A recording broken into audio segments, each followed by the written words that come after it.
Films exist. You, dear viewer, have watched a film, and therefore are able to comprehend this notion that films are real physical things, just the same as you and I. However, for a moment, let's change our view. As if films didn't exist, were not physical, were not real. So now, my fellow addicts, we're going to comprehend the notion movies you may never see, because they're not real. Now, this idea of development hell isn't a new thing. However, in recent years, it's evolved to something very dangerous.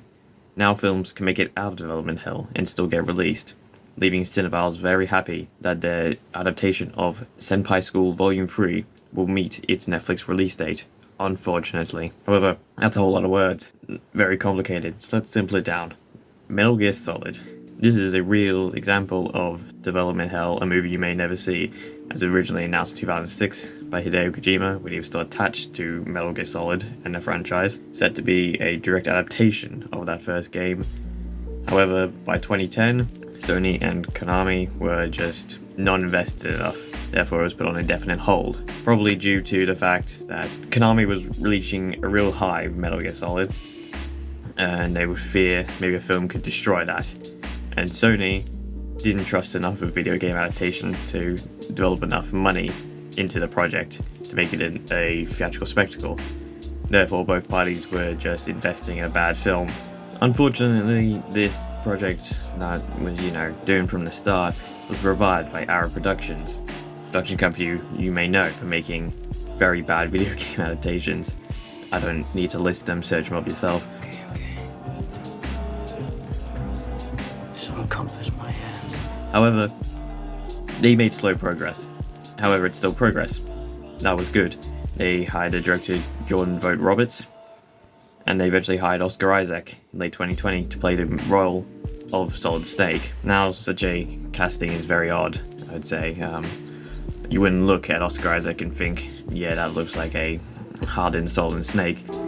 No! That is not Solid Snake!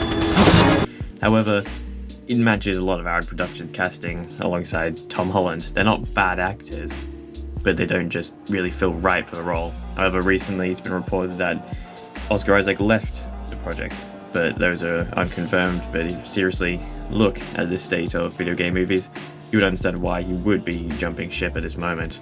I think the larger issue that is preventing the completion of Metal Gear Solid is Konami. The company that owns the rights to Metal Gear. And the issue is, ever since 2015, when they closed down Kojima Productions, fired Hideo Kojima, there is no more passion for the project. I guess even Konami themselves, they do not know what to do with Metal Gear. Currently, they're remaking the third game, and that's about all you've really gotten. Hideo Kojima, however, on his own, made his own game. He's now making his own film with A24, which I think is going to get made, and is probably going to be very good. Now, Konami, they don't have that driving force. The head of Metal Gear, I don't think is as passionate to the franchise as you can get with Kojima. Kojima himself recently said after watching Furiosa, he could only see one person playing Solid Snake. That person being Tom Burke, who himself was constantly called Solid Snake on a set. If you survive everything we take on together, you'll have all the skills you need to get wherever you want to go. And it just feels like the right casting. However, what this means is Metal Gear Solid ain't never gonna get made because they can't watch the world around them the way Kojima can. They probably ain't gonna ever understand the franchise right, and therefore, I don't think EA are gonna see Metal Gear Solid ever get made. I guess while we're on the topic of the Mad Max franchise, I guess we should move on to the next point. So ever since Mad Max Fury Road, the franchise has been riding a very big high of critical success. However, financially, it's not been that great of a blockbuster. Mad Max Fury Road did decent, but probably not enough to cost the decades of development it was in, and Furiosa did not make much back itself despite it following the critical success of Mad Max Fury Road. And that leaves a new issue. The completion of this trilogy of Mad Max Fury Road. It started with Mad Max Fury Road, sequeled with the prequel, Furiosa, and then another prequel, Mad Max The Wasteland, which you may never see. Now to give you the rundown, Mad Max The Wasteland was the second prequel written amidst the long production and the multiple delays of Mad Max Fury Road. Written by George Miller and Nick LaForest, flushed out the year going up to Fury Road with Max travelling the wasteland. Served the same purpose as Furiosa, however was substantially shorter, being only a novella instead of the much larger story that Furiosa is. Part of this story used alongside Furiosa to audition actors for the roles, to introduce the cast actors to the characters they are playing. The most recent information we got about this project was Miller stating that it is being adapted from a novella into a screenplay.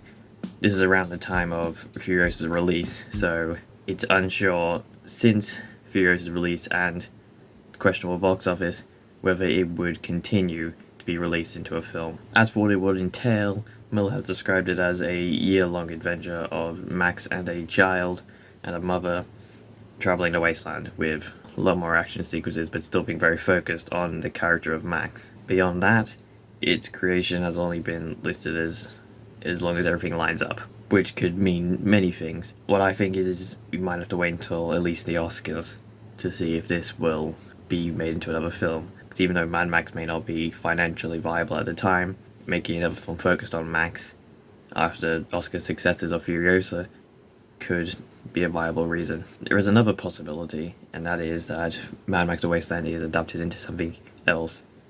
Originally Furiosa was said to be an anime. It was, a lot of parts of it were designed and, created already for it, for George Miller turned against it.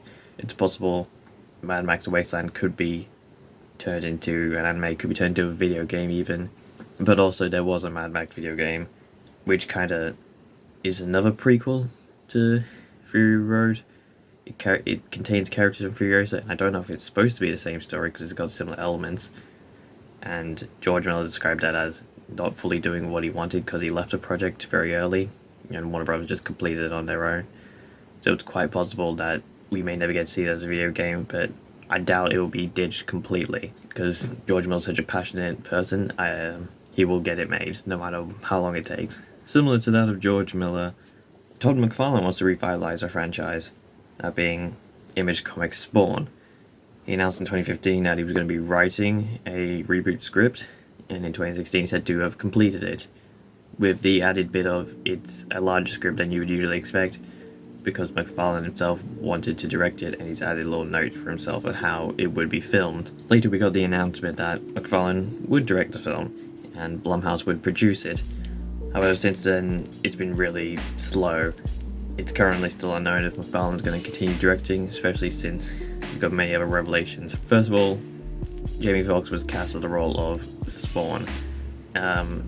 He is still said to be attached to the project, however, that could be questionable about one of the supporting characters of Jeremy Renner playing Twitch. Now, despite claims that he's left the project, it is still not been confirmed. You see, the production of Spawn was put into turmoil after the release of Joker and its R-rated success.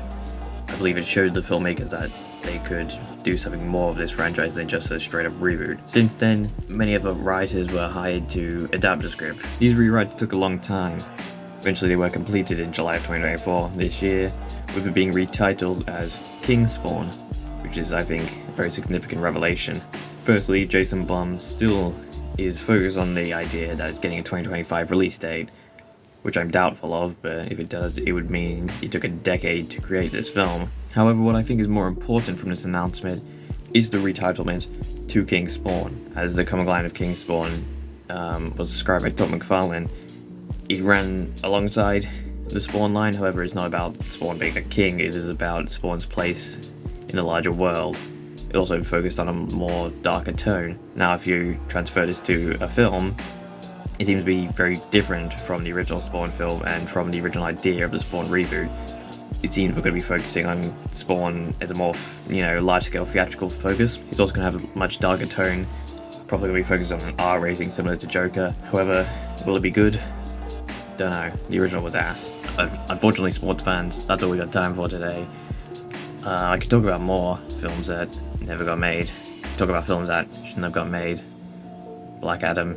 However, I thank you for watching, and I hope I get to see you soon. Not in person, obviously. That would be weird. I mean, digitally. Alright, see you later. Goodbye, good evening, good night.